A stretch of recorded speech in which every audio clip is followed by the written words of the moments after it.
मला विश्वासावर गोष्ट आठवली. फार सुंदर गोष्ट आहे. एक मोठं राज्य होतं राजाचं, फार मोठं राज्य होतं. पाऊस पडला नाही, 1 वर्ष पडला नाही. कसं तरी चालून गेलं होते त्या पाण्यावर. दुसऱ्या वर्षी पडला नाही आणि जिकडे तिकडे दुष्काळ, कुठेच पाणी नाही. विहिरी आटल्या, नदी आटले, नाले आटले. सगळ्यांनी रोज राजवाड्यावर, सरकार, अन्नदाता, देवाला, राजाला देवाचा अवतार मानतात, विष्णूचा अवतार मानतात. राजा, आम्ही मरतो, आमची मुलं मारू लागली, आम्हाला पाणी नाही, खाय प्यायला काही नाही. शेवटी राजाने विचार केला, इथे राहून राजवाड्यात यांच्या तक्रारी ऐकण्यापेक्षा आणि आपल्या जीवाला त्रास होण्यापेक्षा आपण या गावातून निघून गेलेलं बरं.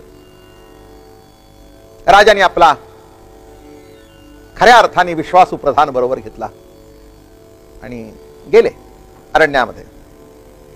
बरोबर होतं ते काही खाल्लं, मीठ भाकरी बरोबर खाल्ली, जे काही होते ती. राजाजवळ सुद्धा मीठ भाकरीच होती, कारण का परिसरात काही पिकत नव्हतं दुसरं भाजीपाला. खाल्लं आणि राजा थकून झोपला. झोपला तर कुठे झोपला, मान ठेवली प्रधानाच्या मांडीवर आणि झोपला. गाढ झोपला. त्याच्यातला आशय घ्या, त्याच्यातला असं घडलं असेल का तसं घडलं असेल, शंका काढू नका, विश्वासाने ऐका. आणि त्या जिथे राजा झोपला त्या वर झाडावर 2 पक्षी होते आणि ते पक्षी आपसामध्ये बोलतायत. राजा मोठा दुःखी आहे, गावाला पाणी नाही आणि म्हणून आलो, वैतागून निघून आला इथे. मग त्यातला दुसरा पक्षी सांगतो, अरे पाणी नाही ही चिंता आहे राजाला, पण गावात जी विहीर आहे ना, काय त्या विहिरीमध्ये जर राजाचं रक्त टाकलं तर विहिरीला पाणी येईल. दुसरा पक्षी म्हणाला, अरे काय तुला अक्कल आहे का, राजा मेल्यावर पुढे काय व्हायचं, सध्याच्या सारखे राजे नव्हते बरं का, सध्याचे राजे निराळे, त्यावेळचे निराळे. असो, प्रजेचं राजावर प्रेम होतं. अरे म्हणे, हा जर मेला तर प्रजेचं काय होईल, पुत्रवत प्रेम आहे. जशी राजा तसाच प्रजा, दोघांचं एकमेकावर अतूट प्रेम आहे. नाही रे म्हणे, दुसरा एक उपाय आहे. त्या बघ म्हणले, तिथे ते झाड आहे आणि त्या झाडाची जर मुळी कापून पुन्हा जर गळ्याला लावली तर राजा जिवंत होतो. हे प्रधानाला जरा भाषा कळत होती पक्ष्यांची, त्यांनी ते ऐकलं.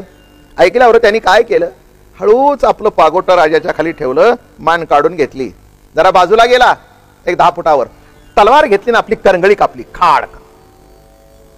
चेंडा गेला. गेल्याबरोबर मग त्या झाडाजवळ गेला, त्या मुळांचा रस लावला, ती चिकटली. म्हणले, अनुभव बघितला, नक्की म्हणे चिकटली. चिकटल्यावर इतकी चिकटली की त्याला चिकटली सुद्धा कळेना. वा म्हणाले, हा या पक्ष्यांचं ज्ञान आहे, वा वा वा, ज्या अर्थी हे खरं आहे त्या अर्थी पुरेचंही खरं होणार. झालं बाबा.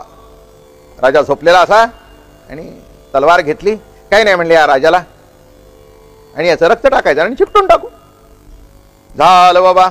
राजा निजलेला आहे, हा असा 2 पाय बाजूला ठेवले आणि अशी तलवार उगारली, असं धरलं आणि काय तुम्हाला सांगू, अशी तलवारीचा घाव घालणार तितक्यात राजाने डोळे उघडले.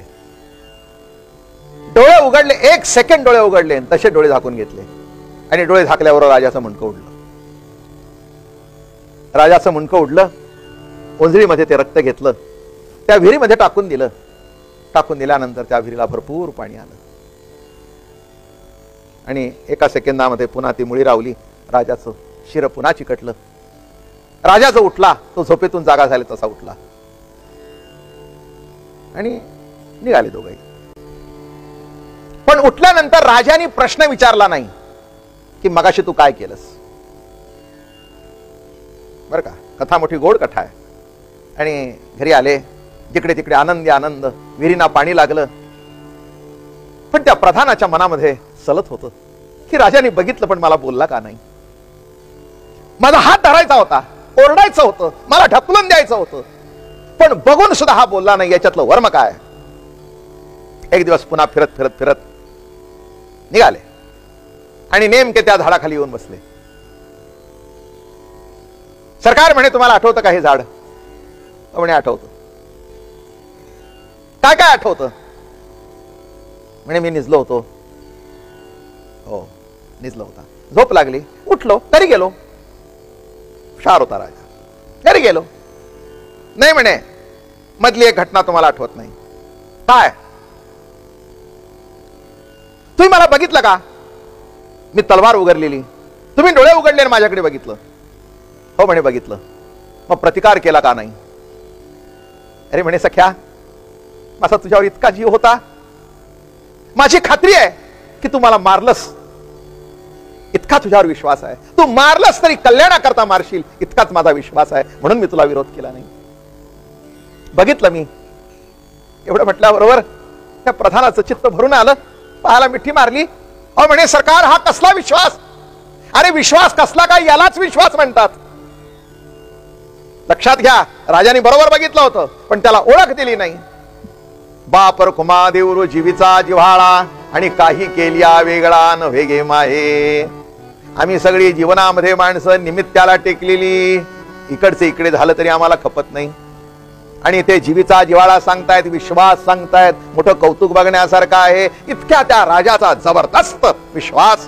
आणि मग राजाने सांगितलं, बघ प्रधाना, माझा विश्वास खोटा ठरला का?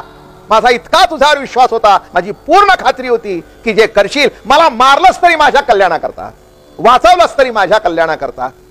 एक सामान्य प्रधान आपल्या राजावर इतका विश्वास ठेवतो, साधू संतावर आम्ही किती ठेवला पाहिजे? किती ठेवला पाहिजे? नुसता विश्वास तोंडाने म्हणू नका, जरा कृतीतून प्रकट होऊ द्या. आमचं फक्त तोंड चालतं, तोंडाने म्हणतो आमचा विश्वास आहे, तोंडाने म्हणतो आम्ही आमची श्रद्धा आहे, पण तशी श्रद्धा आणि तसा विश्वास नाही. महाराज म्हणाले, संताचे पायी हा माझा विश्वास आणि सर्व भावे दास झालो त्यांचा. काय झालो? आणि म्हणून दास झालो.